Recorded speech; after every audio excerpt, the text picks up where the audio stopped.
Bonjour et bienvenue dans un nouvel épisode de Podcast ou Sexiste, ou le podcast qui parle d'égalité et de lutte contre les discriminations. Donc je suis Audrey Royer et aujourd'hui nous sommes le 27 novembre et nous sommes en plein dans les Orange Days. Donc les Orange Days, ce sont les journées internationales de lutte contre les violences et à cette occasion, nous réalisons un enregistrement en direct en public à la maison de quartier des Cannes pour parler des violences sexistes et sexuelles dans le milieu du travail. Donc je ne suis pas seule et je suis accompagnée de l'incontournable et essentielle Evelyne Ferry. Bonjour, donc moi je suis Evelyne Ferry. Je suis ici au titre du syndicat CGT, pour lequel je suis évidemment élue et nommée au sein de notre commission exécutive, notre secrétariat, notre bureau. Et on a porté des actions au niveau régional qui ont été retenues au niveau national dans le cadre de la lutte contre les violences sexistes et sexuelles au travail, sachant que c'est un domaine dans lequel la Confédération CGT, au niveau national, œuvre depuis plusieurs années, et notamment au niveau de l'UCFIT, qui ont fait beaucoup de support en tous les cas, qui vient aider les délégués syndicaux, les secrétaires généraux de syndicats, mais aussi n'importe quel travailleur dans cette thématique-là. Et et on en parlera un peu plus tard. Je laisse la parole. J'espère que j'ai fait bien moins d'une minute. Merci beaucoup. Nous sommes également accompagnés de Maître Laura Maria Poli, avocate au barreau d'Ajaccio. Bonjour. Oui, bonjour. Merci pour votre invitation. Donc, je suis Laura Maria Poli, je suis avocate au barreau d'Ajaccio et j'exerce principalement mon activité professionnelle en droit du travail. Donc, j'espère que ma présence pourra un petit peu vous aider sur le plan juridique à accompagner les femmes qui pourraient être victimes d'agissements de harcèlement, de violences sexistes, pour les accompagner afin d'intenter, pourquoi pas, un recours et de pouvoir les aider le plus utilement possible. Merci beaucoup. Il y a également Louisette Marie Tiouchichine de l'association Le Cap. C'est bien ça ? Alors, bonjour, je m'appelle Louisette Tiouchichine Marais, donc je suis juriste et directrice de l'association Le Cap, qui est une association qui œuvre dans le champ des violences faites aux femmes et spécialisée notamment sur tout ce qui est harcèlement moral et sexuel au travail. J'ai une expertise depuis 25 ans en la matière, voilà. Et j'interviens notamment sur des actions ponctuelles avec Vanina Sager, qui est présente ici, la déléguée régionale aux droits des femmes de Corse. Et enfin, Laetitia Franceschi de l'ARACT Corse. Bonjour, je suis Laetitia Franceschi, chargée de mission à l'ARACT Corse depuis maintenant janvier 2022. L'Agence régionale pour l'amélioration des conditions de travail, qui est l'une des 16 délégations régionales de l'ANACT, qui est l'Agence nationale pour l'amélioration des conditions de travail, qui est un établissement public administratif administré par l'État et les partenaires sociaux dotés d'une mission de service public. Et au sein de l'ARACT, on mène des sensibilisations, notamment sur les sujets des violences sexistes et sexuelles au travail. On accompagne les entreprises sur cette thématique. Voilà. C'est super, merci beaucoup. Vous avez été très efficace. Bravo. On a été efficace surtout pour rentrer dans le vif du sujet. Donc, comme je vous le disais, les violences sexistes et sexuelles dans le monde du travail. Il y aura également la participation d'Amandine Villarreal de la PEC. On entendra des passages de son interview tout à l'heure. Donc, on a abordé plusieurs fois en fait déjà cette thématique. D'abord, la première saison sous un prisme un peu général pour dire que ça existait aussi en Corse, parce que ça nous paraît toujours fou que certaines violences existent en Corse, mais elles sont bel et bien présentes. Ensuite, on est allé à l'Université de Corse pour parler des violences sexistes et sexuelles dans le milieu étudiant, où on a eu énormément de témoignages uniquement de femmes, même si on sait très bien qu'il y a des violences sexistes et sexuelles qui peuvent être également homophobes ou envers des hommes, même si elles sont moins visibles, on va dire. Donc voilà, aujourd'hui on passe dans le monde du travail, ça nous paraissait vraiment très important et ça nous a été demandé. Donc, eh bien mesdames, je vous propose de définir ensemble ce que sont les violences sexistes et sexuelle. Qui se lance ? Alors de façon générale, et ensuite je vous laisserai la parole puisqu'on est suffisamment de juristes. Pour moi, les violences sexistes, c'est tout ce qui est lié au genre. Et les violences sexuelles, c'est tout ce qui est harcèlement au travail, enfin tout ce qui est harcèlement sexuel, agression sexuelle, viol. Et je vais laisser la parole à notre avocate pour qu'elle puisse peut-être définir juridiquement. Oui, alors en fait, effectivement, le code, les violences sexuelles et sexistes sont reprises à la fois par le code du travail, mais aussi par le code pénal, parce que c'est aujourd'hui des infractions, hein, il ne faut pas l'oublier, même si on est dans le cadre des violences dans le monde du travail, ça peut être des infractions qui sont punies par la loi, où il y a des peines d'emprisonnement et des peines d'amende qui sont prévues par le code pénal. C'est important d'insister, je pense, là-dessus. Alors, ce n'est pas le terme violence sexiste ou violence sexuelle qui est repris par le code du travail ou par le code pénal, mais vous avez notamment dans le code du travail les deux grandes violences, on va dire, c'est le harcèlement moral et le harcèlement sexuel. Vous avez après ensuite des pans, par exemple vous parlez tout à l'heure de la discrimination au niveau de la rémunération. Alors vous n'avez pas d'infraction là-dessus, mais vous avez des principes comme par exemple à travail égal, salaire égal. On y reviendra je pense, mais qui est aussi sanctionné, mais cette fois-ci par le code du travail. Concernant le code pénal, vous avez toutes les violences qui sont définies, le harcèlement sexuel, le harcèlement moral. Vous avez aussi l'agissement sexuel qui devient depuis pas très longtemps, alors j'ai pas la date, en 2015 me semble-t-il, depuis une loi de 2015, eh bien, un délit. Et ensuite vous avez les violences telles que l'agression sexuelle ou le viol qui sont bien évidemment des délits et des crimes. Voilà. Merci beaucoup pour cette définition plus complète. Pour la partie travail, ce qui est important aussi de souligner, c'est que les violences sexistes et sexuelles sont désormais considérées comme un risque professionnel. Et comme ça a été dit, ça va inclure les agissements sexistes, ces différentes facettes qu'on aura peut-être l'occasion de définir, en passant malheureusement par l'harcèlement sexuel et aussi les agressions sexuelles. Je peux juste rajouter un tout petit point là-dessus. C'est notamment depuis 2018, puisque 2018, pour la première fois, c'est vrai que l'outrage sexiste est apparu dans le code pénal. Et c'était en 2018. Et en 2023, les agissements sexistes, quand elles sont en plus avec un abus d'autorité, quand en fait il y a des circonstances aggravantes, c'est devenu un délit depuis 2023, donc depuis peu. Et donc c'est vrai que ces années-là sont des années assez charnières, parce qu'on a commencé, avec notamment en parlant du harcèlement de rue, etc., même si en réalité le harcèlement de rue n'existe pas dans le code pénal ou dans le code du travail, mais en parlant de toutes ces notions très larges, finalement, on a essayé d'embrasser toutes les situations qui pouvaient finalement se dérouler, soit dans la rue, soit dans les transports, mais également au travail. Et donc, alors si c'est au travail, ça va être des agissements sexistes au travail, mais si c'est pas au travail, ça va être de l'outrage, tout simplement. Et donc, ce qui est intéressant, c'est que du coup, toutes les situations, finalement, ont en tout cas été prévues dans le code pénal et dans le code du travail. Oui, je pense qu'on va le développer après, mais effectivement, dans le code pénal, il y a des choses qui sont définies, mais avant d'arriver aux agissements vraiment qui sont punissables par la loi, il y a toute une graduation d'actes, que ce soit dans la vie, mais au travail, malheureusement que l'on laisse, comme ce n'est pas défini par la loi ou quoi que ce soit, on n'en parle pas, ça peut s'aggraver, ça prend des proportions et ça va jouer, outre le salaire, il y a des choses discriminantes, même entre collègues et ce genre de choses qu'il va falloir apprendre aussi à déceler, justement pour ne pas après aller dans des situations, alors plus graves, pas qu'elles soient moins graves, si elles existent, c'est que c'est grave.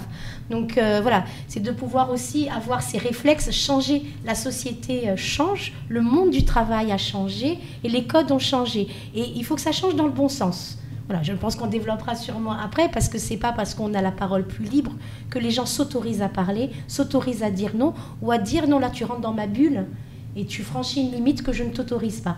Et souvent, parce qu'on a peur de représailles, notamment au travail, que ça soit par son supérieur hiérarchique, par un collègue, ou parce que pour une question, quand on est une mère célibataire avec des enfants, de perdre du salaire ou de ne pas avoir droit à une promotion, on va se taire plutôt que de dire non, ça tu n'as pas le droit de me le dire, ça tu n'as pas le droit de me le faire. Mais j'imagine qu'on va rentrer plus dans les détails après.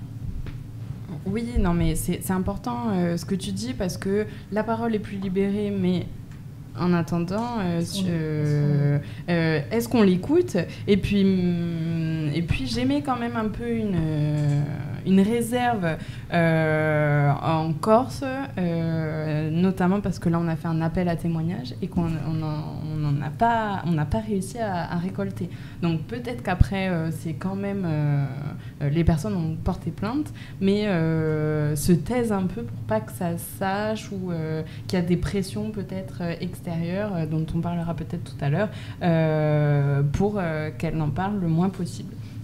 J'ai une question avant qu'on parle un peu plus des violences.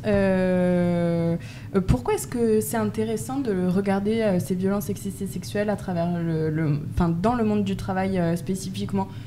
On cloisonne, on a fait plusieurs épisodes, c'est même pas cloisonné, mais dans le milieu étudiant, comme je le disais, on l'a fait en général. On sait très bien que les violences sexistes et sexuelles sont omniprésentes. On peut aussi parler de violences sexistes et sexuelles dans la rue. Mais dans le monde du travail, qu'est-ce que vous diriez?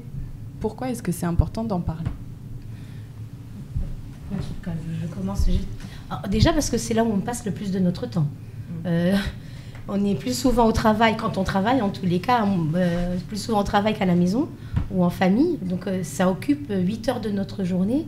Donc voilà. Après, je pense que c'est dans la qualification ou dans ce qui est discriminant. Il y a des spécificités quand même au travail.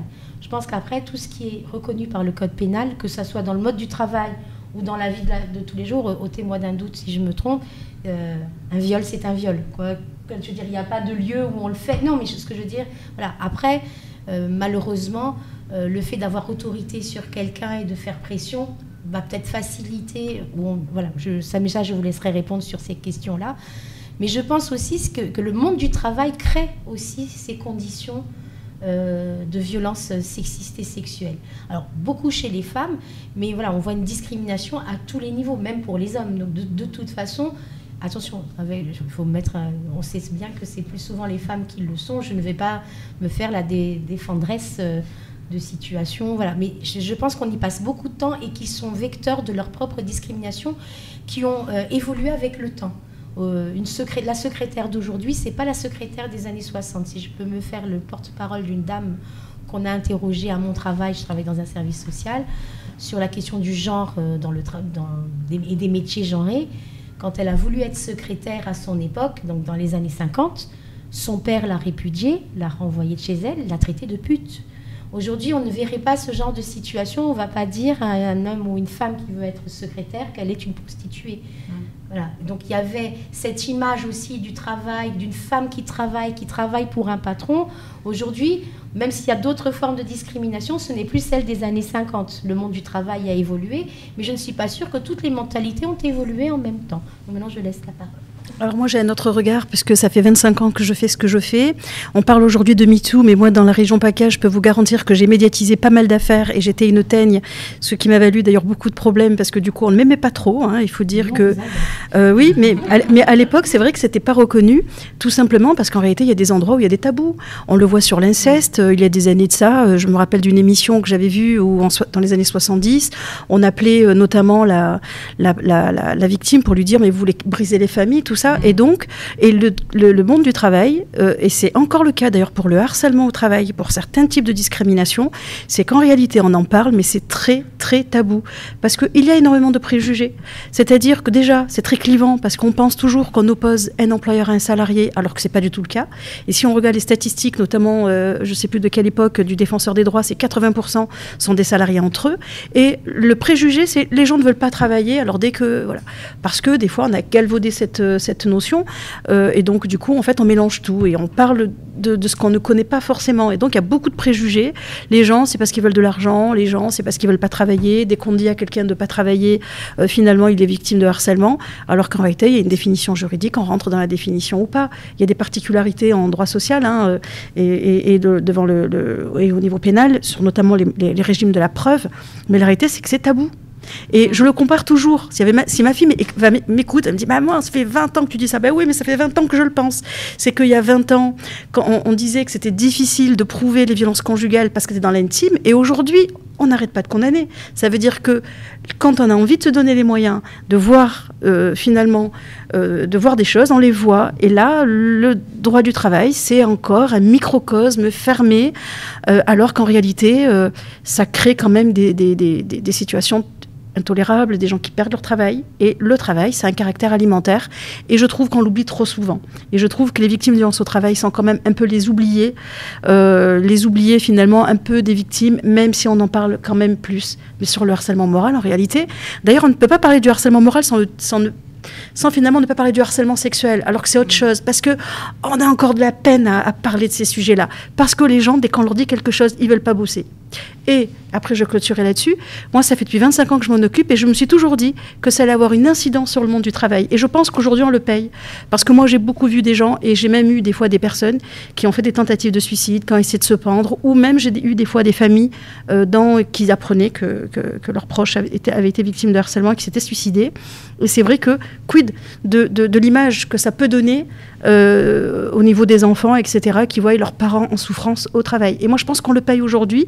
Et peut-être que la nouvelle génération, finalement, va peut-être nous aider à rééquilibrer tout ça, parce que finalement, il y a beaucoup je dirais, la nouvelle génération ne s'ennuie pas à rester très longtemps quand on les embête, ils s'en vont. Et peut-être c'est eux qui vont changer aussi le rapport au travail, et il faudra à un moment donné retrouver un équilibre.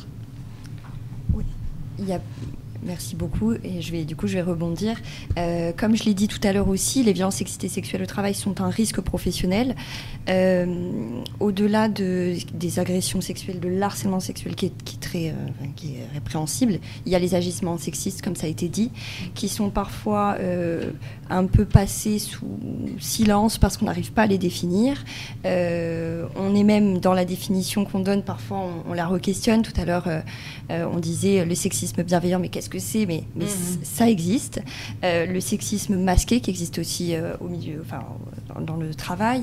Le sexisme hostile, qui sont en fait ces trois facettes des agissements sexistes avant de caractériser l'harcèlement sexuel, les agressions sexuelles. Et pourquoi c'est important d'en parler ? Parce que malheureusement, les violences sexistes et sexuelles sont très fréquentes au travail, notamment par ces agissements. Même si c'est pas le moment peut-être de parler des chiffres, mais c'est un peu ce qui a été dit aussi, c'est que généralement lorsqu'il y a ces agissements ou même les harcèlements ou agressions, en fait on se rend compte, parce que les entreprises sont mal accompagnées ou les victimes sont mal accompagnées, que comme j'ai pas les chiffres exacts, mais on est dans plus de 85% des cas, la victime ne revient pas dans son travail. Donc c'est à la victime de trouver un autre travail, et l'agresseur ou l'agresseuse, je veux dire, voilà, je sais pas si c'est le terme, reste dans son emploi. Et donc ça donne aussi cette impression qu'il y a une protection par l'entreprise. Quand je dis entreprise, c'est pas forcément employeur. Comme ça a été dit, ça peut être aussi les employés. Système, en fait. Voilà. Et donc redéfinir toutes ces facettes, d'en parler, d'avoir la parole aujourd'hui, ça permet aussi de dire non, ce n'est pas normal. Et excusez-moi, par rapport aux principaux facteurs, ça a été dit, les inégalités de pouvoir et de genre qui sont sous-représentées, avec peut-être des postes hiérarchiques. Il y a aussi la normalisation et la banalisation des comportements, et les mécanismes institutionnels qui sont malheureusement insuffisants pour l'instant, même s'il y a des évolutions. Ça me fait penser en fait que ça commence même à l'école, ça. Le harcèlement, quand en fait c'est la personne harcelée qui change d'établissement scolaire pour ne plus vivre ça, et qu'en fait les harceleurs ou harceleuses restent. Donc en fait après ça se retrouve dans d'autres sphères, dans le monde du travail, mais ça commence dès les plus jeunes âges. On dit pas, on protège pas les personnes agressées ou peu. Tout à fait. Et pour clôturer, après je laisse la parole, c'est de toute façon tout ce qui se passe au travail, tout ce qui se passe à la maison se repasse en collectif au travail. Donc tout ce qui s'est passé au lycée, malheureusement, je ne sais pas si c'est un beau message, mais tout ce qui se rejoue dans les organisations ne sont que le reflet de ce qui se passe dans la société et ailleurs. Oui, moi j'aimerais juste rebondir sur vos propos, effectivement, que je trouve tout à fait, très juste, et sur le fait que justement on avait du mal aussi, même si la parole s'est libérée, les victimes ont du mal à introduire des actions, quelles qu'elles soient, par le manque de preuves, et qu'effectivement, comme c'est des infractions ou le code du travail, il y a des conditions assez strictes. On n'en a pas encore parlé, on y viendra sûrement. Il y a des définitions juridiques qui sont données, mais je tiens quand même à préciser qu'il y a quand même une évolution. Alors, au pénal, la preuve, elle est libre, c'est-à-dire qu'on peut, par tout moyen, mais c'est vrai que devant le Conseil des prud'hommes, donc, qui relève du droit du travail, pendant très longtemps, on avait ce qu'on appelait le principe de loyauté de la preuve. Et là, très très récemment, donc ça fait 1 an et demi un petit peu que la jurisprudence, qui sont les décisions de justice, elle évolue de manière très favorable aux salariés, puisque en fait, je vais prendre l'exemple d'un enregistrement. Très souvent, le harcèlement moral, ça peut se passer, alors s'il peut être descendant d'un supérieur à un salarié, il peut être aussi ascendant.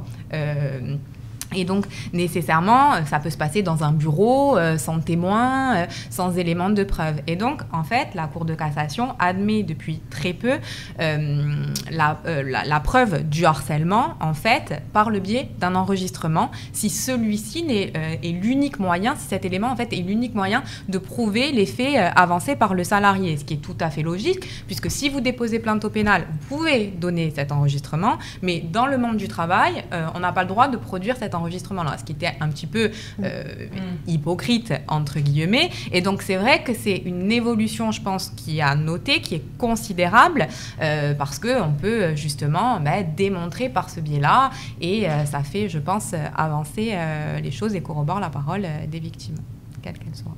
Alors, je vous laisse intervenir sur la première, mais pour compléter ça, il faut quand même que ça soit retranscrit par un huissier. Hein. On ne donne pas un enregistrement. Non, mais je veux dire, il y a quand même aussi des procédures qui ont un coût. Je tiens à le dire parce que toutes les preuves, tout ce qu'on doit constituer, c'est pour ça que l'accompagnement, en tous les cas, quand quelqu'un se décide, il est super important de pouvoir aussi l'accompagner, parce que même financièrement, et là ça devient injuste, parce que ça peut être un frein aussi à faire des démarches vis-à-vis de la justice. Tout ça a un coût quand même pour les victimes. Je parlerai même de triple peine finalement. Quand vous êtes intervenu, je suis entièrement d'accord avec 99% de ce que vous avez dit. Juste une chose pour les employeurs. C'est pas parce que c'est pas l'employeur qui agit qu'il n'a pas la responsabilité de mettre en protection ses salariés. Oui, mais donc, oui, mais c'est pas un autre débat. Pour moi, c'est important. Quand les salariés ne sentent pas que leur employeur peuvent les mettre en sécurité, prendre en considération leurs paroles et mettre en branle tout ce qu'il faut mettre, qu'on ait ou pas un CSE, qu'il y ait des délégués syndicaux ou pas, c'est une obligation de l'employeur de mettre en protection les victimes.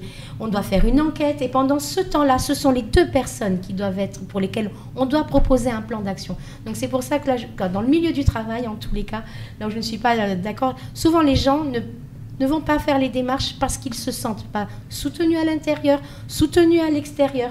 Et quand on a un environnement familial fragile ou complexe, c'est encore plus compliqué de faire ce genre de démarche. Et enfin, pour compléter ce que vous avez dit, et pour l'avoir vécu, j'ai eu un moment une envie de faire de la politique, bon bref.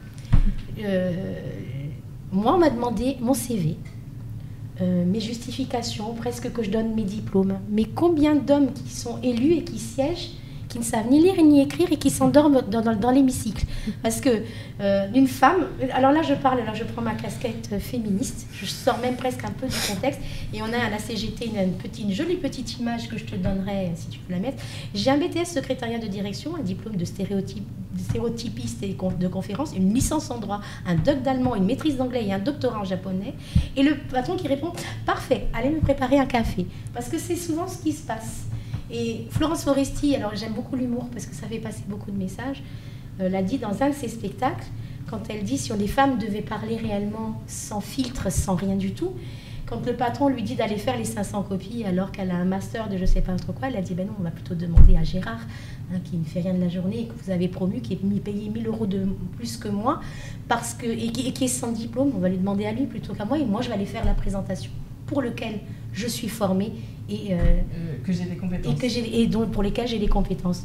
Donc il y a encore aujourd'hui dans le monde du travail, on genre encore les tâches. Et que même si on reconnaît, parce que moi par exemple on me reconnaît ma compétence de responsable et de cadre, mais c'est quand même à moi qu'on demande de faire le café. Je pense que pour faire un café, à part appuyer sur un bouton, n'importe qui, mon chien que je pourrais dresser pourrait appuyer sur le bouton. Il ne faut pas le faire bon. Tu n'as pas de chien. Je sais. Arrête de mentir. tu n'as pas de chien. Alors, juste pour rebondir là-dessus, je reviens sur ce que j'ai dit tout à l'heure. C'est Non, vrai mais que... c'était pas une critique, non, du tout, mais tu as raison de le soulever parce qu'en fait, il y a deux choses. Il y a le fait que ce soit tabou parce qu'on pense en fait qu'on est contre le monde de l'entreprise à partir du moment où on parle de ces sujets-là. Après que l'entreprise, sur le plan civil, devant le Conseil des prud'hommes, est responsable, ça c'est autre chose. Sur le plan pénal, ça va être l'auteur. Mais... Ça peut, mais c'est plus d'abord celui qui va agir au niveau des faits, sauf si l'employeur a participé, etc. Enfin, on ne va pas rentrer dans les détails là-dessus, mais c'est vrai que c'est clivant parce qu'on estime qu'on est contre le monde de l'entreprise. Et ce qui fait changer le monde de l'entreprise aujourd'hui, c'est que les employeurs, parce qu'ils sont condamnés à un moment donné et qu'ils ont compris leur niveau de responsabilité, et notamment avec un risque de la faute inexcusable de l'employeur, quand il y a un accident du travail, quand il y a notamment des conséquences très graves au niveau santé, ont compris aussi que leur intérêt aussi, c'était d'agir, parce que déjà le Code du travail leur impose, mais aussi parce qu'ils ont compris aussi que c'était un risque. Mais la réalité, c'est que quand on parle de ces sujets-là, c'est très clivant. On pense toujours qu'on est contre le monde de l'entreprise, alors que ça n'a rien à voir. Justement, au syndicat, la CGT, on a monté 2 programmes de formation, mais 2 différents qui ont été acceptés, et on attend encore que la DREX nous donne la liste, mais des employeurs qui se sont portés volontaires pour suivre cette formation, parce que souvent ils méconnaissent le droit, en tous les cas en ce qui concerne les violences sexistes et sexuelles au travail, parce que pour éviter que des salariés, et c'est notre visée, c'est toujours les salariés, mais un employeur qui applique le droit, forcément il ne sera pas discriminant. Il y a une application du droit, et quand les choses sont justes et en corrélation avec le droit, généralement, à moins que le droit soit discriminant, ce que je veux dire, mais souvent l'inactivité d'un employeur, en fait, c'est parce qu'il ne sait pas comment agir. Alors, il y a ceux qui ne veulent pas agir, mais il y en a qui ne savent pas. Donc, c'est pour ça qu'on veut monter des programmes de formation, et Laetitia en parlera aussi, en direction des employeurs comme des salariés, et pas uniquement des gens syndiqués. Alors, nous, au syndicat, on va en priorité former des gens syndiqués, mais dans cette action qui a été financée dans le cadre de l'appel à projet et avec l'ARACT, la visée, c'est si on arrive à sensibiliser, à informer et à faire que les gens comprennent que c'est dans leur intérêt, c'est ce que on peut dire ce que tu viens de dire, voilà, c'est important, et que c'est dans leur intérêt. C'est comme l'accidentologie ou les arrêts maladie. C'est un risque psychosocial, on l'a dit, qui peut être reconnu comme un accident du travail, qui a un coût pour l'entreprise, qui pourrait être évité. Et après, d'éviter d'entendre « c'est de ta faute, tu as mis en péril ». Parce qu'alors là, après, on en entend après derrière, quoi. Mais c'est toi qui as mis en péril l'entreprise. Ils arrivent à monter les autres salariés contre vous parce qu'ils vous stigmatisent à cause de ce que tu as fait, à cause de ce que tu as dit, à cause de cette procédure. Eh bien, on va devoir fermer un service, hein. On n'a plus d'argent. Voilà, c'est pour éviter tout ça aussi que les employeurs doivent être aussi informés, sensibilisés sur cette question-là, et notamment dans les petites entreprises. Les grandes entreprises, elles ont des cabinets, elles sont presque même, j'allais dire, c'est intolérable qu'elles ne soient pas au courant. Le petit mécanisme, voilà. Mais... Et puis les grandes entreprises, elles ont un référent... Un référent violence, normalement, voilà. Et harcèlement. À partir de combien ? 50 salariés, je crois que c'est obligatoire. Non. Dès qu'il y a un CSE, il y a obligation d'avoir un référent harcèlement sexuel. Oui, et le référent... Oui. Alors, à partir du moment où il y a 11 salariés, c'est-à-dire l'obligation d'avoir un... À partir de 11, il y a un CSE qui est obligatoire. Ah si, c'est les attributions. Alors les attributions changent en fonction de 50 ou 11, mais par contre, à partir de 11, sauf procès-verbal de carence que je déconseille aux entreprises, parce que là, les harceleurs... Ils adorent le vide, hein ? Ah oui, oui, exactement. Donc, à partir de 11 salariés, dès qu'il y a un CSE, il doit être désigné au sein du CSE un référent harcèlement sexuel. La loi ne définit pas quel est son rôle. Donc, moi, je dis toujours aux employeurs, c'est à vous de le définir puisque l'objectif aussi, c'est le dialogue et c'est de travailler avec les représentants du personnel sur ces questions-là. Mais l'intérêt de former ces référents. Eh oui. Harceleurs. Je vais vous apprendre comment harceler. Oui. Ces référents harcèlement. Et c'est les programmes qui sont mis en place, et même au niveau de l'ARACT. Mais dans la pratique, et peut-être que l'avocate pourra peut-être nous le dire, c'est que notamment au niveau des conseils des prud'hommes, c'est encore un sujet très tabou. C'est-à-dire qu'il y a énormément d'affaires sur le harcèlement moral sexuel qui sont déboutées pour défaut de preuve alors qu'on n'a pas apporté la preuve. Peut-être que vous en pourrez plus. Totalement, c'est exactement ça. Alors, je vais rebondir d'abord sur vos propos, effectivement, et je trouve que, surtout en Corse, je veux dire, on a un tissu économique qui est fait de TPE, et à la la limite de PME, mais on n'a pas des grandes multinationales. C'est très compliqué, très souvent, les patrons, les employeurs savent exercer leur métier, mais la loi, c'est un petit peu compliqué. Ils n'ont pas forcément... Alors, il y a des syndicats, mais qui ne sont pas comme pour les syndicats de salariés, où il n'y a pas forcément d'aide juridique. Ils ont l'impression... Alors, je ne vais pas dénigrer les comptables, mais c'est vrai qu'en règle générale, on met tout chez le comptable. Et on va... Voilà, le comptable, il règle tous les problèmes. Mais bon, ils ne sont pas formés pour ça, hein. Donc, c'est un petit peu compliqué. Ils viennent taper à la porte d'un avocat une fois que le cataclysme est arrivé. Donc, effectivement, c'est un petit peu problématique. Mais je pense que très souvent, effectivement, il y a un défaut d'information et de formation. Et malheureusement, très souvent aussi, d'identification et de connaissance de ce qu'est le harcèlement ou la violence. On va peut-être que ça reviendra justement au fil conducteur, mais est-ce que le fait de dire à une salariée oh là là, ta jupe elle est trop courte, ou elle est trop longue, ou t'as grossi, t'as maigri, est-ce que ça justement c'est considéré comme une violence? Est-ce que si c'est répété à de multiples reprises, c'est un harcèlement, puisque ça rentre dans le champ juridique? Est-ce que c'est du harcèlement sexuel? Est-ce que, voyez, donc c'est vrai que l'employeur, qu'il soit témoin ou pas, il n'est pas formé et informé, très souvent, voilà, avec l'évolution certes de la société, mais aussi peut-être qu'ici, on a quand même encore des mentalités un petit peu, on est méditerranéen, alors je cautionne pas du tout, mais un peu machiste, et peut-être que ça passe comme une lettre à la poste entre guillemets, et qu'on n'identifie pas forcément le risque, et que quand on arrive devant le conseil de prud'homme, où on va dire c'est pas ça qui a dégradé ses conditions de travail, elle avait un bureau, elle avait un ordinateur, elle n'a pas été placardisée, bon voilà, bref, donc c'est vrai que je pense que c'est très important de former et d'informer. Et de sensibiliser. Du coup, je voudrais qu'on en parle depuis tout à l'heure avec ce sexisme ordinaire. Je voudrais qu'on caractérise un peu... alors moi, je les ai appelées les violences insidieuses, mais je sais que Louisette m'a dit qu'il n'y avait rien d'insidieux, donc on va en parler. Mais moi, dans ce que j'appelle violence insidieuse, c'est un peu ce que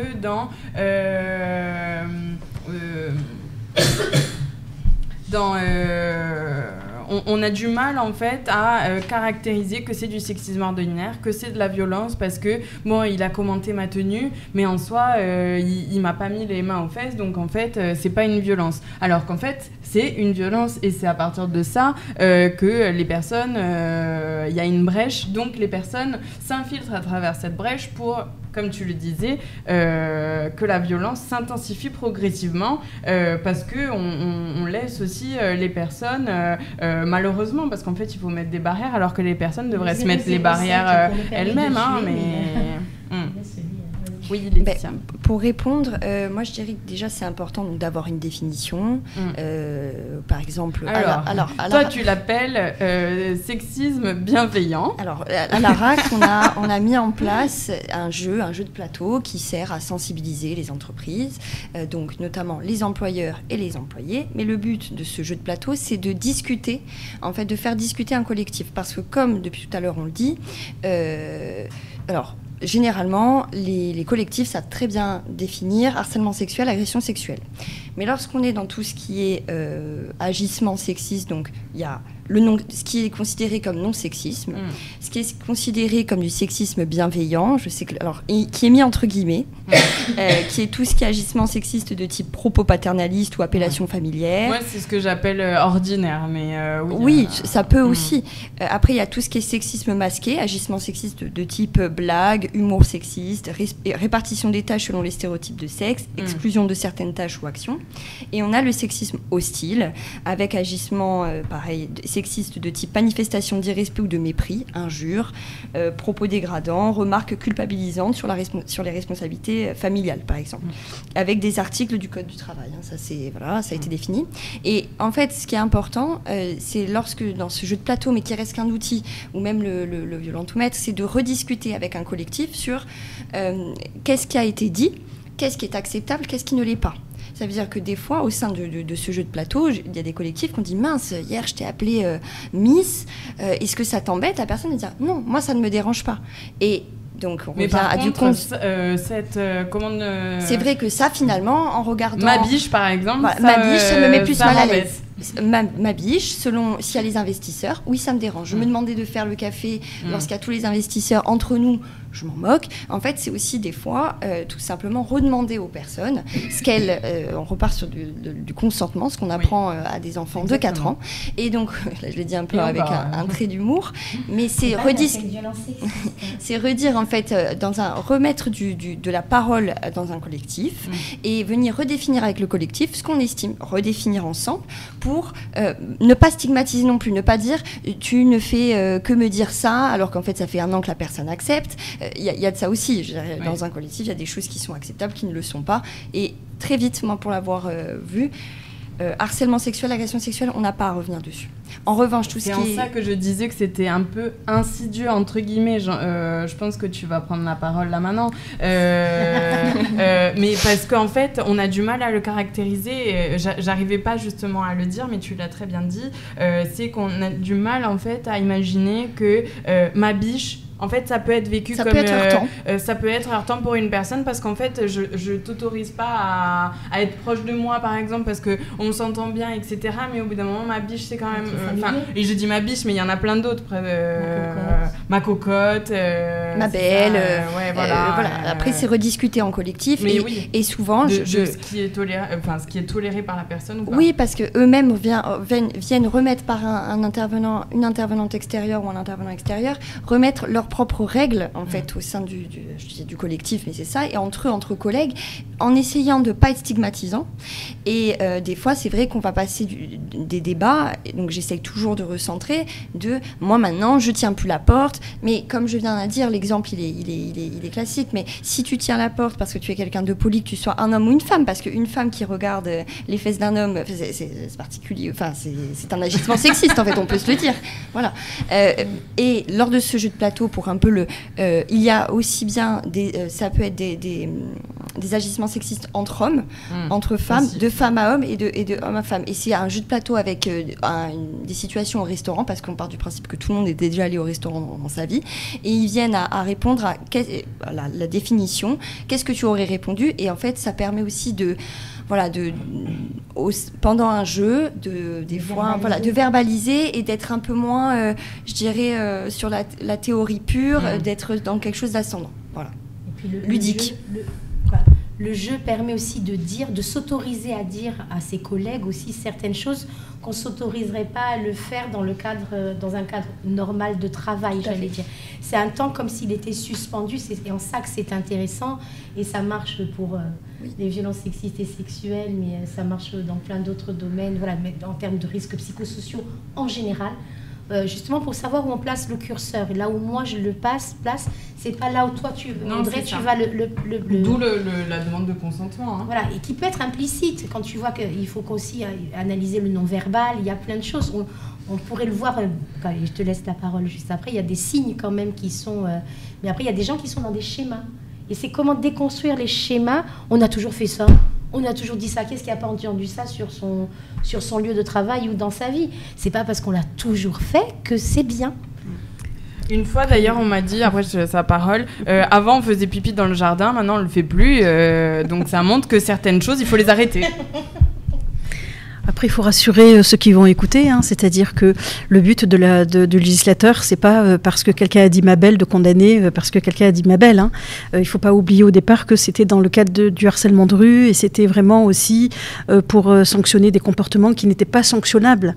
On est dans le code du travail d'ailleurs, après on l'a mis dans le code du travail, mais depuis 2015. Mais voilà, il y avait des faits parce qu'ils n'étaient pas répétés en fait, qui étaient intolérables, et notamment dans le cas du harcèlement de rue, qui n'étaient pas sanctionnables. Après. L'objectif, c'est pas parce que quelqu'un a dit Miss de condamner immédiatement l'entreprise, etc. Non, déjà la justice n'aurait pas les moyens, et puis c'est pas le but. Et justement, il y a la définition, donc qui fixe un cadre qui est objectif, et en même temps dans cette définition, il y a une notion aussi subjective, puisque effectivement, ça va être tout ce qui est agissement lié au genre. Mais par contre, il faut qu'il y ait soit un objet donc soit un but de dégrader, d'humilier, soit pour effet des conséquences qui sont notamment de créer un environnement hostile, offensant. Donc en gros, la définition, elle permet quand même aussi d'être raisonnable, même si bien entendu, quand on parle de sexisme ordinaire, etc., et c'est très juste, le but c'est de faire de la prévention. Et donc si je suis employeur, même s'il n'y a pas cet objet ou cet effet dégradant, humiliant, etc., qui fait que ça va être sanctionnable, l'objectif c'est de ne pas en arriver là. Et donc là, d'entrée de jeu, c'est de dire ce comportement n'a pas sa place dans le travail. Et donc, j'évite justement que ça arrive. Parce que cette notion de dégradation, voire même d'humiliation, là, par contre, elle va être propre à chacun, par rapport à son histoire, etc. Et si je puis me permettre, alors peut-être que ça fait un saut, mais c'est pour ça aussi qu'on fait des sensibilisations, des formations, on accompagne, on essaie de faire des accompagnements personnalisés, des accompagnements aussi collectifs pour avoir des retours d'expérience, pour comme je dis, que ça soit ni non stigmatisant, ou que même il y a des collectifs qui disent oui, pourquoi on va me réunir pour parler de ça, j'ai pas besoin de ça, parce que ça peut être infantilisant pour certains, même si pour moi ça ne l'est pas. Et ce qui est aussi important, on cloisonne en fait ces sujets comme les violences sexistes et sexuelles au travail. On est obligé actuellement de les cloisonner parce qu'on n'arrive pas à les prendre de façon, je dirais, plus large, comme les risques psychosociaux, comme notamment, je l'ai dit, alors que tout est transversal, comme notamment aussi les conduites addictives en milieu professionnel, où après tout s'imbrique. Vous faites un pot d'entreprise où malheureusement vous êtes dans l'entreprise, donc c'est l'employeur, ou des fois les CSE, il y a des petites, il y a peut-être des petites subtilité, je vous remercie. Mais avec l'alcool ou pas, ça peut aussi engendrer des comportements, des agissements. Donc tout, en fait, vient à se réimbriquer. On est obligé actuellement de cloisonner parce que on a encore du chemin à faire. Et pour l'entreprise aussi, ce qui est intéressant, c'est de passer par le dialogue social. On parlait des comités, des CSE, qui sont très importants. Donc on parle, maintenant c'est obligatoire à partir de 11 salariés, de remettre du dialogue social, des concertations, parce que ça permet, c'est un cercle virtueux, c'est pas moi qui le dis, il y a des études, ça permet de remettre de la négociation, mais au-delà de la négociation, de la discussion, une meilleure communication, et donc pour les entreprises, donc pour les salariés, mais aussi pour les employeurs, de venir discuter sur bon nombre de sujets. Et si vous arrivez à repérer des critères de l'harcèlement, par exemple, s'il y a des risques psychosociaux, tout peut être, donc je le dis, imbriqué, ça peut être, si vous arrivez à repérer des critères, ça peut résolver plein de situations. Et ça peut ensuite soulever des violences sexistes et sexuelles au travail, des conduites addictives, des risques psychosociaux, mais aussi des TMS, etc., etc. Et donc ça rejoint les conditions de travail.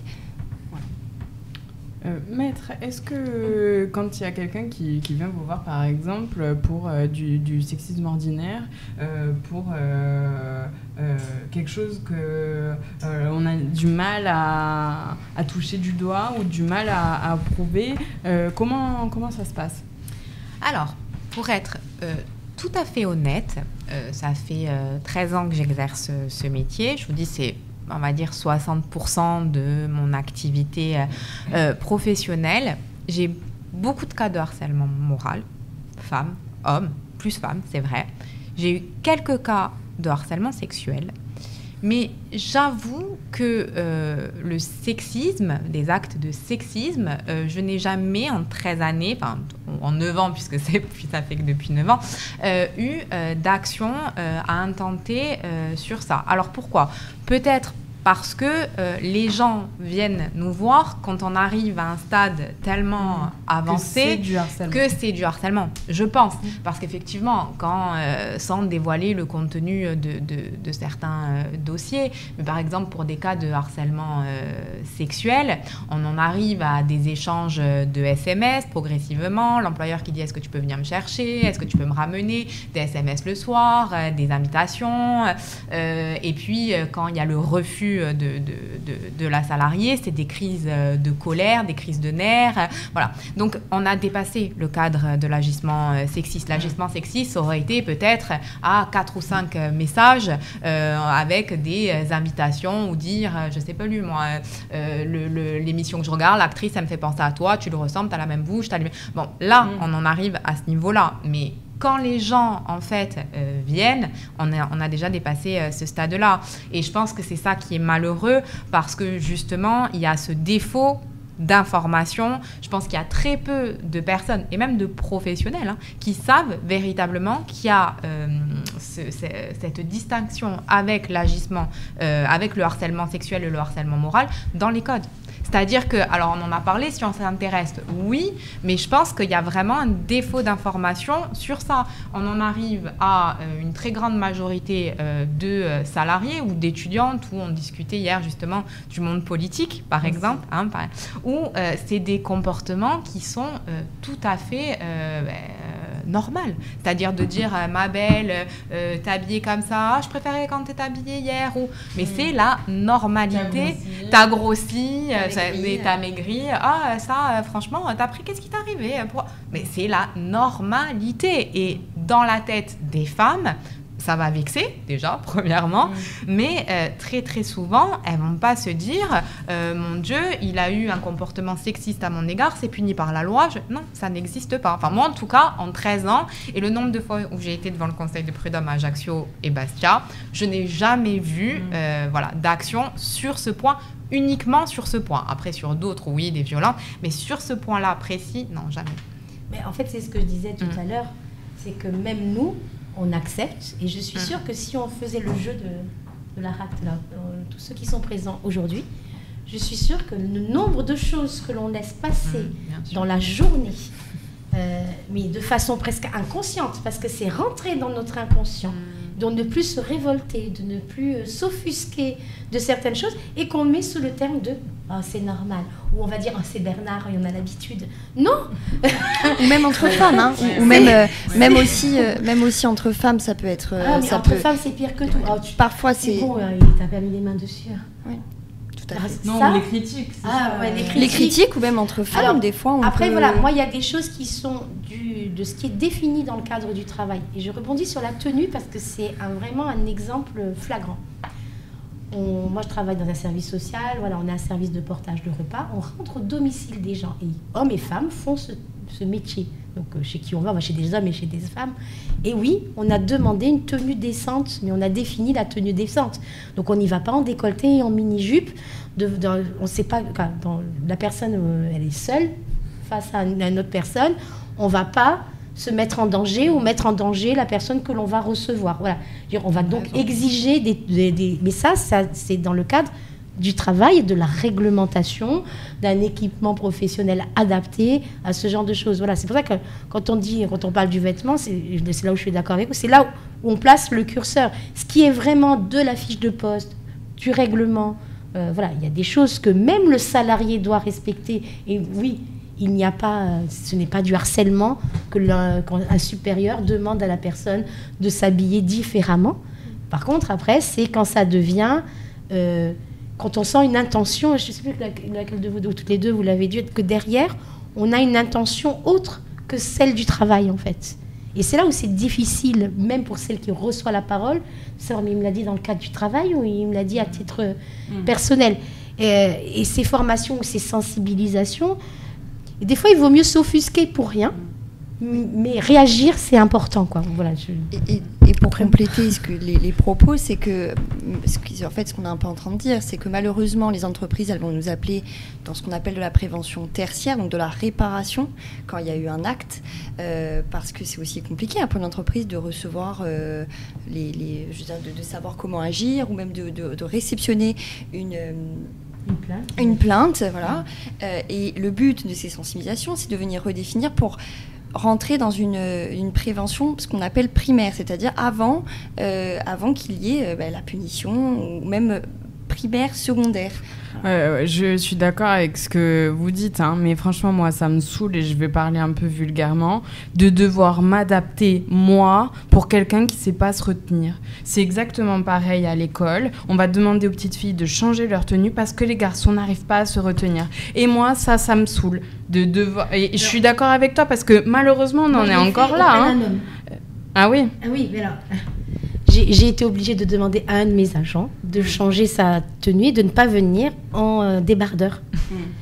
Mais ça provoquait auprès des usagers des comportements.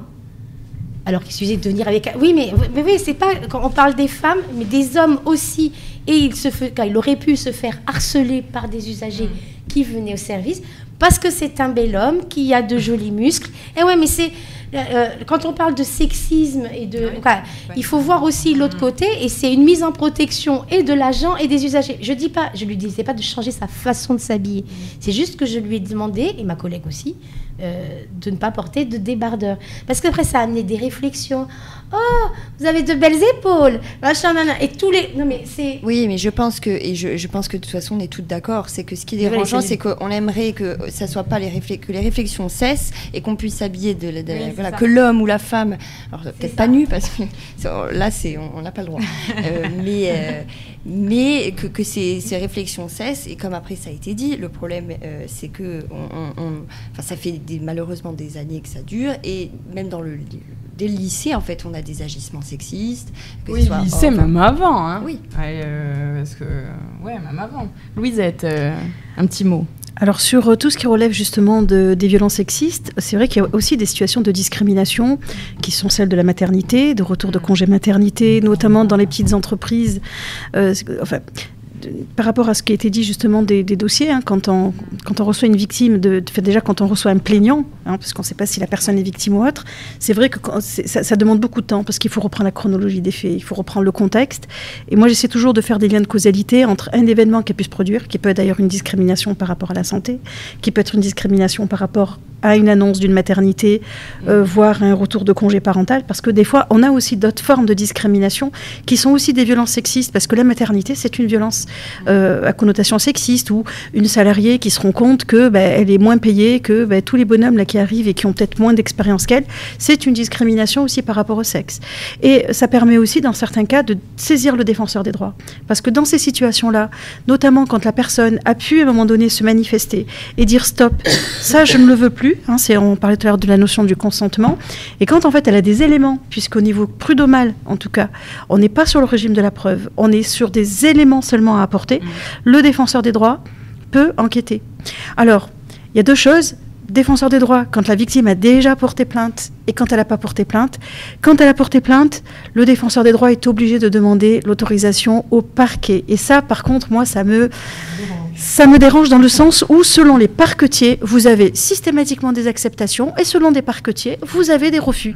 Et moi, je trouve qu'il y a une inégalité de traitement. Peut-être faudrait-il saisir le défenseur des droits de ce sujet-là, parce que moi, je ne comprends pas pourquoi, selon les parquets, il y a des parquets où on a saisi le défenseur des droits avec des dépôts de plainte, où il n'y a, alors que c'était classé sans suite, où les parquets n'ont jamais refusé l'autorisation du défenseur des droits pour qu'il puisse faire son enquête, qui est avec un régime probatoire qui lui est propre. Et puis, selon les parquetiers, ça va être refusé. Et donc, moi, je trouve qu'il y a une inégalité de traitement des victimes, alors même que le principe, c'est justement l'égalité de traitement. Et moi, ça m'énerve. Ça m'énerve énormément. Au-delà, le parquetier est un parquetier, même s'il est indivisible.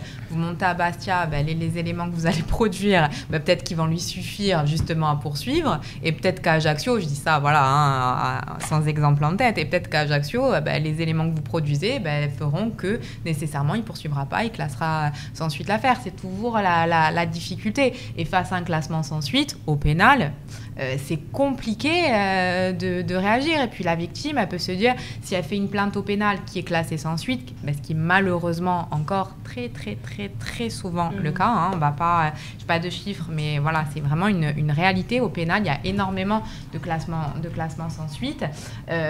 Si on dépose plainte, par exemple, si on fait une action prud'homale, si on est dans le monde du travail, nécessairement, le Conseil des prud'hommes, même s'il n'est pas tenu, s'il y a un classement sans suite de la plainte au pénal, le dossier va perdre un petit peu de poids. Donc très souvent, les personnes qui vont devant le Conseil des prud'hommes, elles ne vont pas déposer plainte parce qu'elles ont peur aussi justement de ce classement sans suite. Mais on peut vous reprocher devant le Conseil des prud'hommes, qui ne sont pas des magistrats professionnels, je le rappelle, de dire « Ah ben oui, mais pourquoi vous n'avez pas déposé plainte ?» Vous voyez, c'est un petit peu le serpent qui se mord la queue. Donc c'est un petit peu compliqué aussi. Mais on n'est pas du tout sur le même régime probatoire. C'est-à-dire que au pénal, il faut prouver l'intention de nuire. Et à défaut d'intention de nuire, c'est vrai que c'est l'élément moral, on va dire, parce qu'il y a trois éléments, l'élément matériel, l'élément légal et l'élément moral. C'est vrai que l'intention de nuire, elle est quand même importante. Et là, on est dans un régime de preuve, et heureusement, puisque c'est quand même la présomption d'innocence, on est au pénal, il y a des risques quand même de peine d'emprisonnement, heureusement, parce que ça nous protège tous aussi. Par contre, sur le plan civil, non, on est plutôt sur la faute civile, la responsabilité responsabilité civile, d'une certaine manière, où là, l'intention de nuire n'a pas à être prouvée. Et donc, du coup, ça peut être aussi intéressant d'avoir un dossier pénal dans lequel il y a des éléments. Et, bon, alors, le Conseil des prud'hommes, c'est le Conseil des prud'hommes, ne sont pas effectivement des magistrats professionnels. Mais quand ça arrive devant la Cour de cassation, il y a énormément d'arrêts devant la Cour de cassation qui sont cassés. Parce que, justement, les juges en appel disent là, le plaignant n'apporte pas des preuves. Et à chaque fois, la Cour de cassation rappelle que la personne n'a pas apporté des preuves, mais des éléments. Et c'est au vu de ces éléments que l'employeur doit justifier que ces éléments ne sont pas constitutifs de harcèlement sexuel, notamment. Et donc, du coup, c'est intéressant aussi pour la victime, parce que c'est vrai que sur le plan pénal, c'est quand même beaucoup plus difficile. Sur l'intention de nuire, c'est plus l'intention que le harceleur ait conscience en fait que ses agissements, c'est un peu plus souple. Et heureusement que l'intention de nuire en elle-même, comme quand on a l'intention, je sais pas moi, de tuer quelqu'un par exemple, cet élément moral, c'est plus fin. C'est l'intention en fait, elle est caractérisée par le fait que la personne qui harcèle ou qui commet ces agissements ait conscience que ces agissements ont pour conséquence en fait de dégrader les conditions de vie ou les conditions de travail de la personne, de la plaignante. Donc c'est un petit peu plus souple maintenant. Alors, on va enchaîner un petit peu, ça fait déjà 50 minutes que l'on parle. Donc, je voudrais qu'on parle là maintenant des violences économiques. Louisette nous en parlait. Et donc, on écoute un premier élément d'Amandine Villarreal. Donc, je suis Amandine Villarreal, je suis consultante relations entreprises à l'APEC. L'APEC, c'est l'Association pour l'emploi des cadres. On est une association privée qui a pour objectif de dynamiser le marché de l'emploi des cadres en Corse. Du coup, on est deux avec ma collègue Diane Bedu. Donc, Diane s'occupe d'accompagner les cadres et les jeunes diplômés à partir de Bac+3 dans leur parcours professionnel, dans leurs projets. Et de mon côté, j'accompagne les entreprises, TPE, PME principalement, dans le recrutement de profils cadres et équivalents. Du coup, oui, en effet, c'est un sujet qu'on aborde parce qu'en plus des deux missions que je t'ai citées auparavant, on est aussi un observatoire de l'emploi du marché des cadres.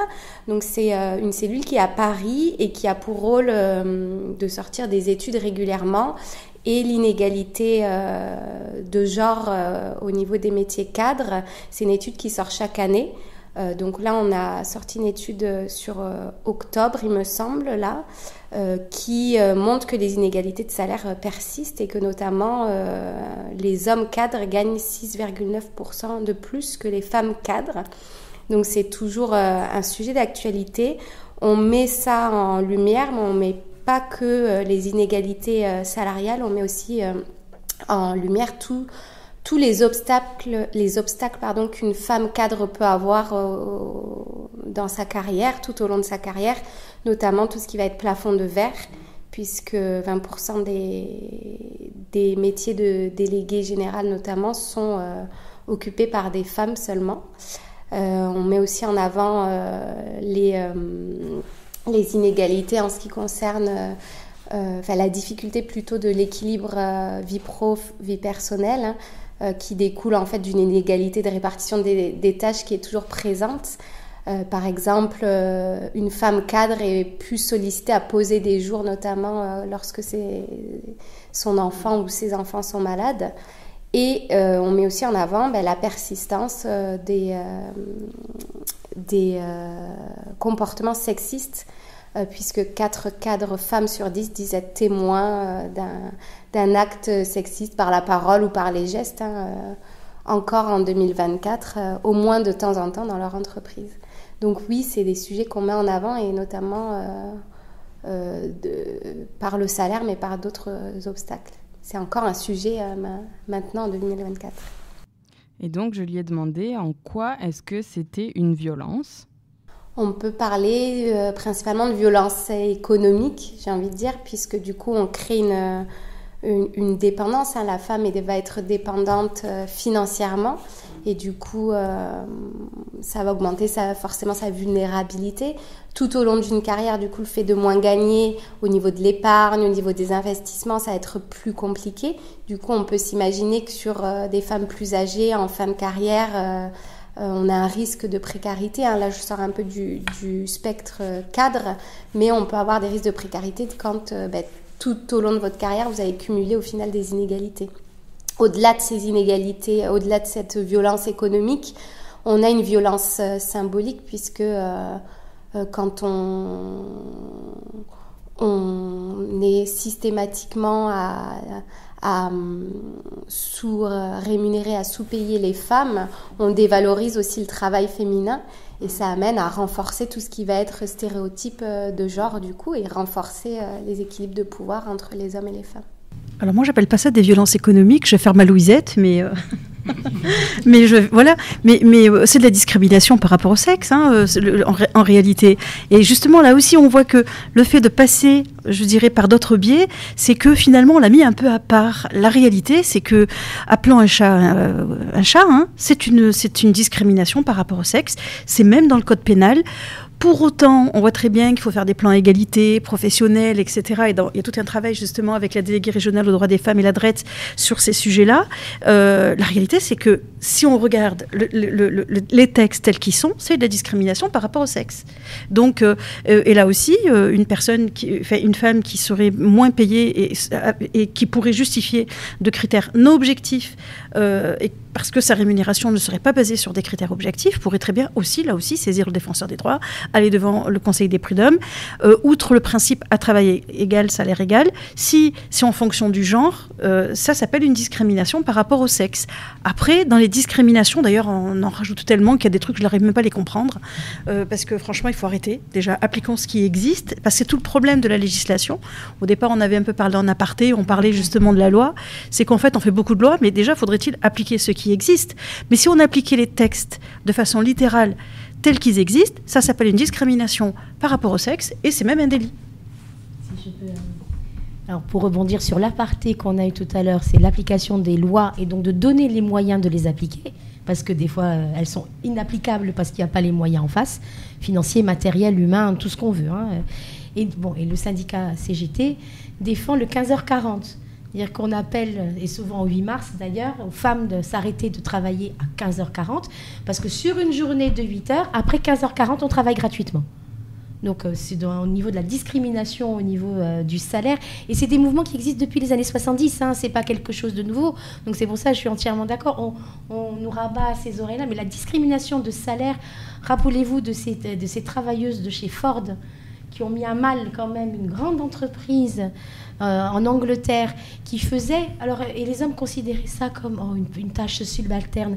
Il y a eu un film sur ça, et je vous le conseille, pour recouvrir les fauteuils. Elles cousaient les coutures, elles assemblaient, et elles étaient payées, mais je crois, 60% du salaire d'un homme. Alors qu'elle faisait le nombre d'heures quand elle y avait... Mais même au niveau syndical, hein, ça a créé des discriminations parce qu'elle soutenait les grèves des hommes, entre guillemets, c'est-à-dire les mécaniciens, ceux qui montaient.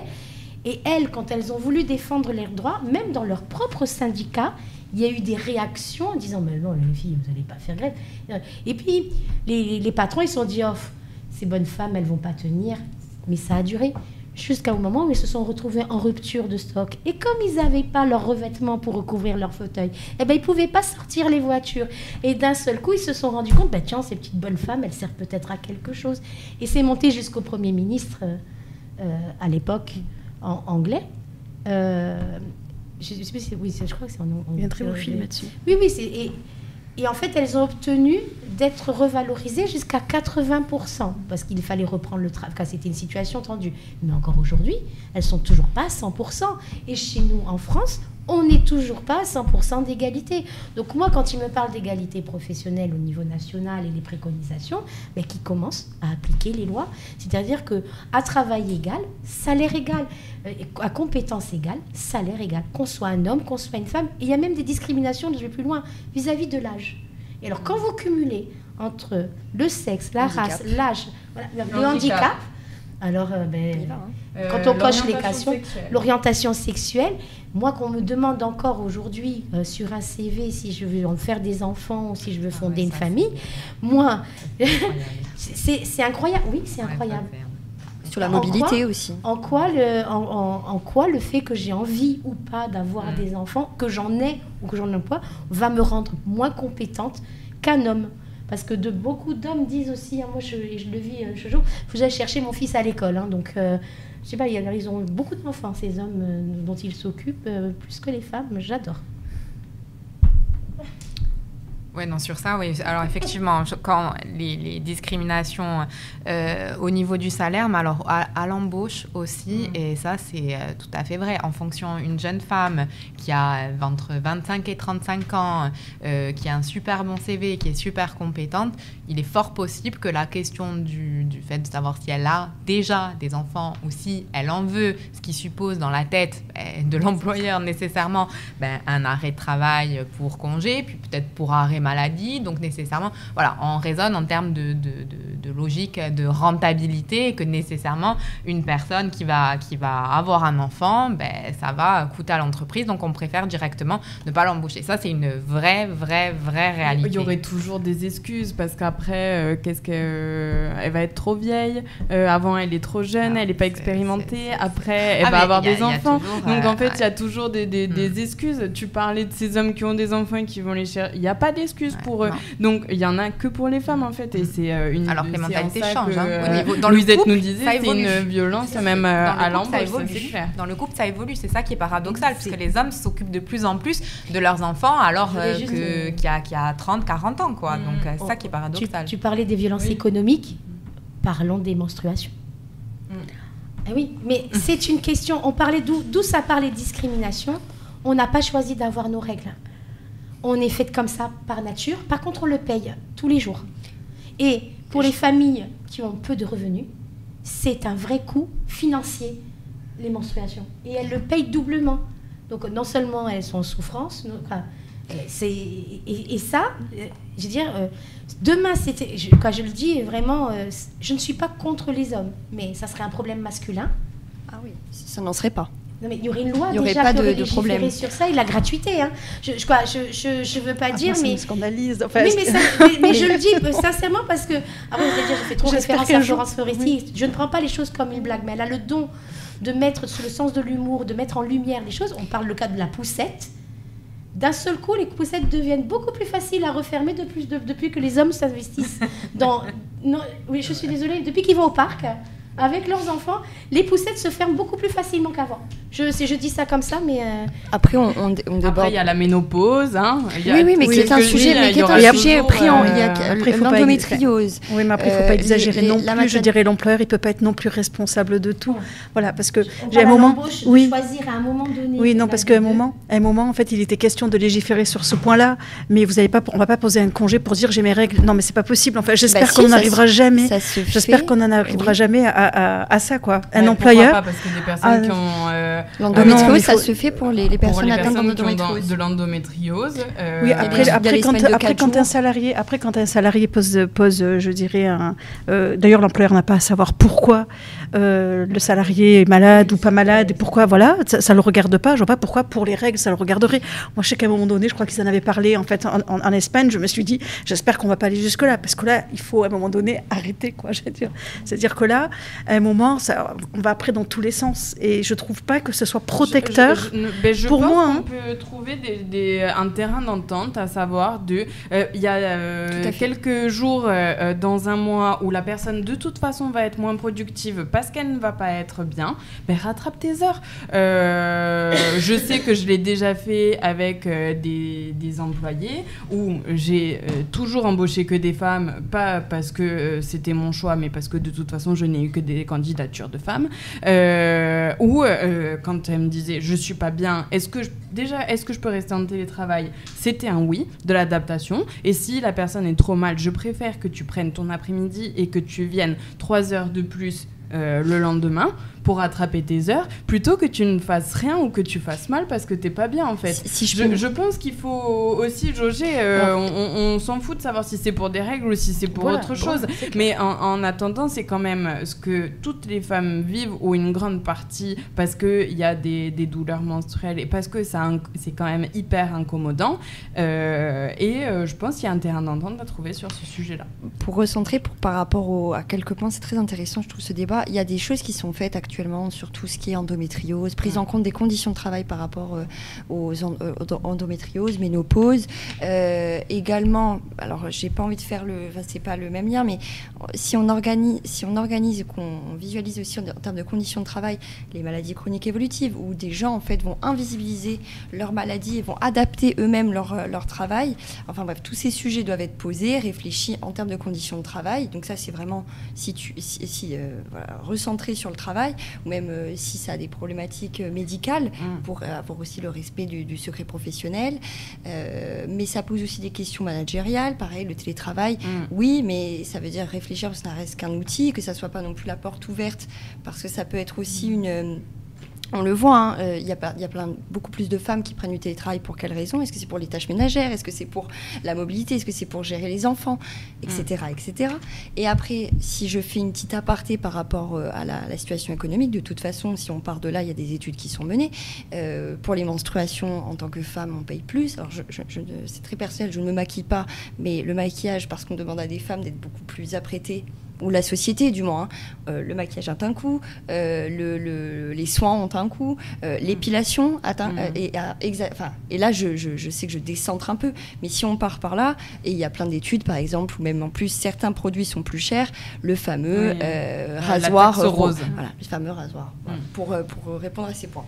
Alors, moi, c'est vrai que même si je vous rejoins, j'ai quand même tendance à rejoindre Louisette, parce qu'on a la théorie, on est toutes des femmes, en plus, on sait ce qu'on vit mensuellement, tous les mois, on sait effectivement ce que ça représente, mais il ne faut pas oublier aussi qu'un employeur, et c'est ce que je disais tout à l'heure, lui, il est dans une logique malheureusement de rentabilité, ce qui est aussi une force, et qui permet de créer l'emploi, et que justement, je pense qu'on a déjà pas mal de lois sur plein de choses qui sont très mal appliquées, dont ils ne sont pas informés, dont ils ne sont pas formés, et que si on a tendance à en rajouter, je pense que ça risque malheureusement d'être encore un frein supplémentaire justement à l'emploi des femmes. Et c'est ça, moi, qui me fait un petit peu peur, parce que justement, alors après ici on est en Corse, peut-être que c'est différent à un niveau où il y a des entreprises, des multinationales, mais c'est vrai qu'ici en Corse, ils ne sont pas formés, et que du coup, s'il y a tout cet arsenal juridique, législatif qui est mis en place, je pense que c'est un frein supplémentaire, et qu'au contraire, au lieu d'aider les femmes, je pense que justement, ça va faire un frein supplémentaire d'où l'importance de la sensibilisation, l'importance aussi de l'investissement des femmes dans des métiers cadres. De toute façon, elles sont déjà au RH, qu'on les sensibilise aussi à ça, sur le télétravail ou pas. Enfin, moi, moi, je sais que je n'ai pas perdu en rentabilité ou en qualité en accordant une après-midi à mes employés par mois, sachant qu'en plus les heures ont été récupérées, et la personne s'est bien sentie au travail et ça ne l'a pas frustrée. Je pense que si tu viens au travail parce que de toute façon c'est comme ça, je te paye pour quelque chose, tu viens et tu fais tes heures, je pense que là je braque la personne. Management, il faut un dialogue. C'est du management. C'est du management, et ça fait une discussion. Dans la discussion, moi je ne parlais pas de faire des lois sur ça. Je disais juste qu'on parlait des freins économiques, et que l'achat pour les menstruations dès l'école est un frein, puisque des petites filles ne vont pas en cours.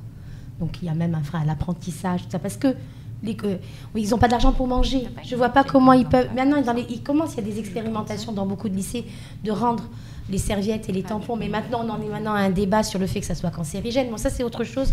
Non, mais je veux dire, il y a toujours quelque chose. Bon, on a bien parlé de mots de conditions de travail et de management. Et c'est discriminant, c'est pour ça moi je le parlais surtout à l'embauche. C'est-à-dire que du fait qu'on est une femme, on a ce frein à l'embauche, parce que le patron se met dans la tête, et c'est dans l'imagerie et dans beaucoup de choses, que la femme va être moins productive parce qu'elle va avoir un enfant, parce qu'elle va avoir ce qui n'est pas la femme est plus résistante qu'un homme, Ouais, on le voit quand ils sont malades. Je parle et c'est un cliché, et c'est pas tous les patrons qui sont comme ça. Je dis juste qu'il faut éduquer, il faut sensibiliser, il faut former, et il ne faut plus... moi, je peux dire, quand une femme est fainéante, elle ne fait pas son travail. Je n'ai aucun mal à dire qu'une femme, elle n'est pas moins fainéante.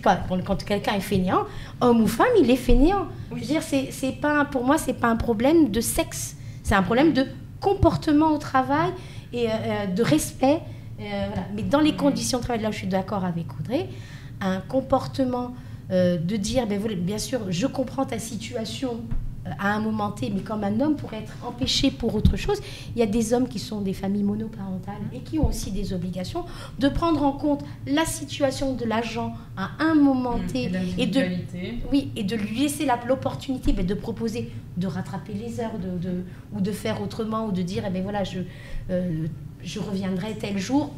Voilà, c'est juste du savoir-vivre en entreprise, hein, comme on a du savoir-vivre en société, de se respecter les uns les autres. Et ça se perd. On doit travailler le collectif, le vivre ensemble, d'avoir une culture d'entreprise, et tout ça, c'est important. Malheureusement, alors c'est un autre débat, mais on va clôturer, le télétravail éloigne de toutes ces considérations. On ne prend plus l'humain en considération dans le collectif, moins en tous les cas. Ça me fait peur en tous les cas dans les perspectives d'avenir. On ne va pas digresser sur le travail, parce que là on va devoir mais c'est par rapport c'est tout ce qui est pris en conditions de travail, où tout à l'heure quand on parlait du violentomètre, c'est que un outil, ça s'observe, ça s'accompagne, et il doit être bien mis en place. Et si on vient sur les conditions de travail ou même la qualité de vie et conditions de travail, ça vient réfléchir au management, aux congés, aux outils mis en place. Ça se réfléchit en collectif par le dialogue social. Voilà. Et moi, je voudrais dire, pour clôturer, puisqu'on parle de violences sexistes et sexuelles au travail, je pense que le travail, ça doit rester le travail quand même. Et le travail a ses règles, pour ainsi dire. Le travail est une femme. Le travail est une femme. Donc le travail, effectivement, a ses règles, a ses codes. Et donc, je pense qu'il faut laisser les choses à un moment donné à leur place. Par contre, il y a des comportements au travail qui sont inacceptables. Et on revient sur les agissements sexistes parce que ça n'a pas sa place au travail. On revient sur le harcèlement sexuel parce que ça n'a pas sa place au travail, et que ce sont ces comportements qu'il faut sanctionner. Parce que si on va trop loin à un moment donné, c'est vrai que ça démobilise tout le monde et ça ne rend pas crédible non plus. Parce qu'à un moment donné, tout ne peut pas être de la violence, tout ne peut pas... À un moment donné, une entreprise, et notamment une petite et moyenne entreprise, a beaucoup de contraintes, et quelquefois d'ailleurs on en rajoute tellement qu'à la fin, ça pousse aussi les employeurs des fois à ne plus entendre certaines choses, ce que je peux comprendre, parce qu'à un moment, il ne faut pas oublier non plus que l'entreprise, pour qu'elle vive, il faut qu'elle aille chercher de l'argent. Et qu'après, les contraintes, et notamment dans le management, quand il est bienveillant, bien entendu, chaque entreprise a des contraintes. La contrainte pour une entreprise n'est pas forcément celle d'un autre. Par contre, il y a des choses qui sont partout inacceptables. C'est tout ce qui relève des agissements sexistes, de la discrimination, et tout ce qui concerne des comportements qui sont en dehors, finalement, de ce qu'on peut attendre du travail. Parce que ça, c'est de la violence, et je dirais, les définitions, elles sont très claires sur ce point, et je pense qu'il faut quand même rester dans un cadre pour être crédible. C'est quoi, pour terminer, les sanctions qu'encourent des personnes qui ont des actes sexistes, qui font du harcèlement, ou encore qui agressent, que ce soit au niveau de l'entreprise, de l'employeur ou des collaborateurs? Alors, juste au niveau sanction, au niveau de l'entreprise, on reste pas pénal, là une sanction disciplinaire, donc du coup, parce qu'il y a deux choses différentes. En fait, au niveau des infractions, harcèlement moral, harcèlement sexuel, si vous déposez plainte et que vous êtes poursuivi devant le tribunal correctionnel, vous êtes passible d'une peine maximum, et c'est important de le préciser, c'est-à-dire qu'on ne peut pas aller au-delà, sauf si c'est commis sur certaines personnes. On est sur 2 ans d'emprisonnement, je crois, et 30 000 € d'amende, sachant que c'est un maximum, et qu'en règle générale, on regarde aussi si la personne est connue, elle a déjà un casier judiciaire, voilà, ces choses-là. Donc ça, c'est vraiment le maximum. Après, au niveau de l'entreprise, en règle générale, il y a une procédure particulière. S'il y a une enquête, s'il y a des agissements de harcèlement moral qui ont été dénoncés, que ce soit par un collègue, alors c'est plus compliqué quand c'est l'employeur, parce que là, il faut qu'il y ait justement un CSE qui soit mis en place, mais c'est pas tout le temps le cas, surtout ici. Mais en principe, effectivement, à partir du moment où il y a l'information qui est remontée, il doit y avoir une enquête qui doit être menée avec des auditions, et à la fin, si les éléments sont plus que probants et qu'on constate qu'il y a des faits de harcèlement qui ont été perpétrés, la personne, en principe, et c'est un licenciement pour faute qui doit être mis en place, même si malheureusement c'est pas toujours le cas.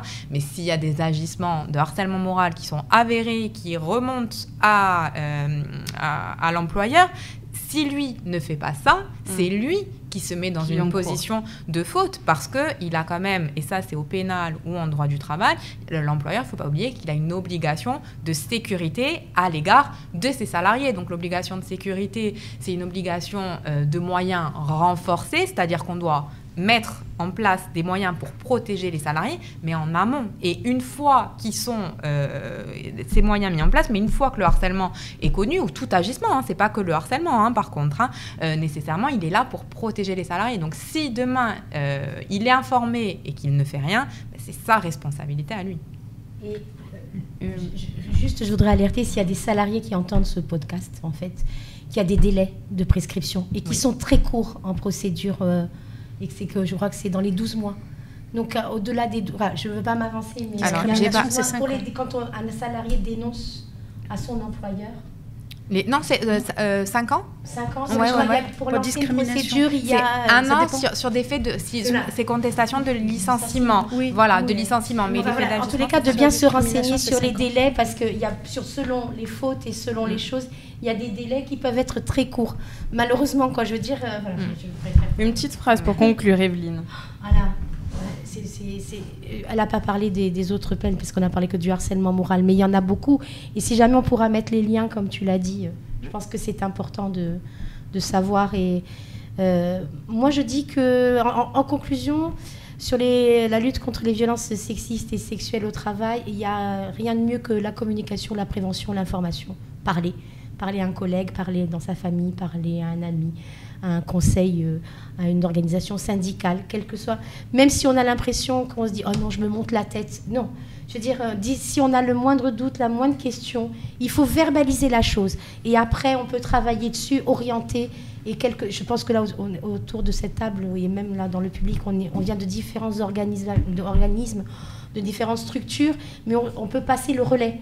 En fonction des choses et se dire, voilà, on est au courant. Et plus on sera informé, même entre nous, des professionnels ou des gens qui agissent ou associatifs, on intégrera une boucle vertueuse, en tous les cas, pour prendre en compte ces situations et y apporter une réponse collective aussi.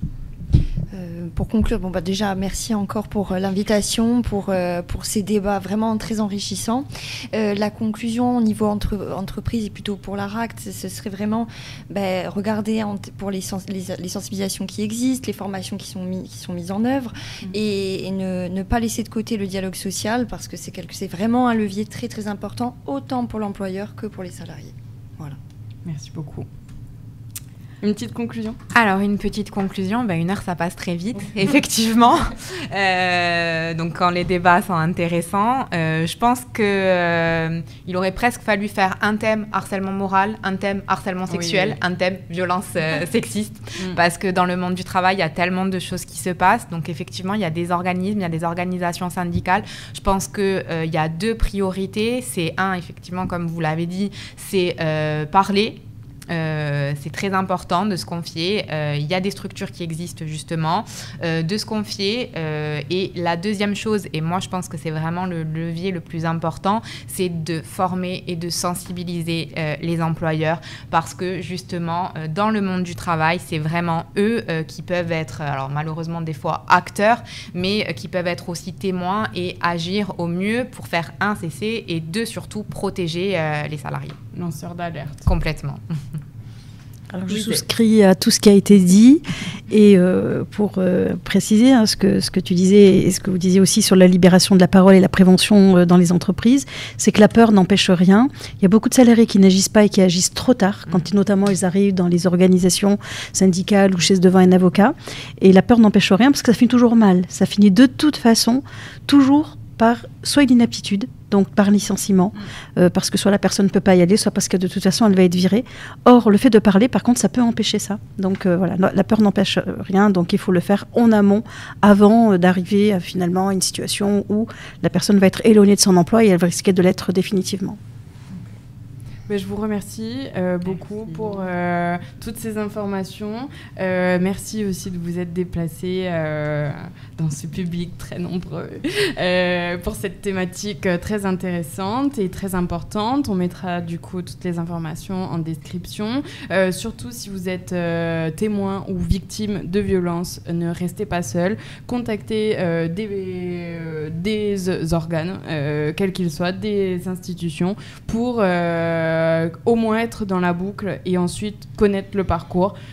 Parce qu'entre acteurs, on commence à se connaître. Il y a des choses qui sont mises en place, des parcours que vous pouvez intégrer, et le tout c'est d'être dans la boucle et ensuite d'être dirigé. Donc voilà, surtout ne restez pas seul et contactez-nous.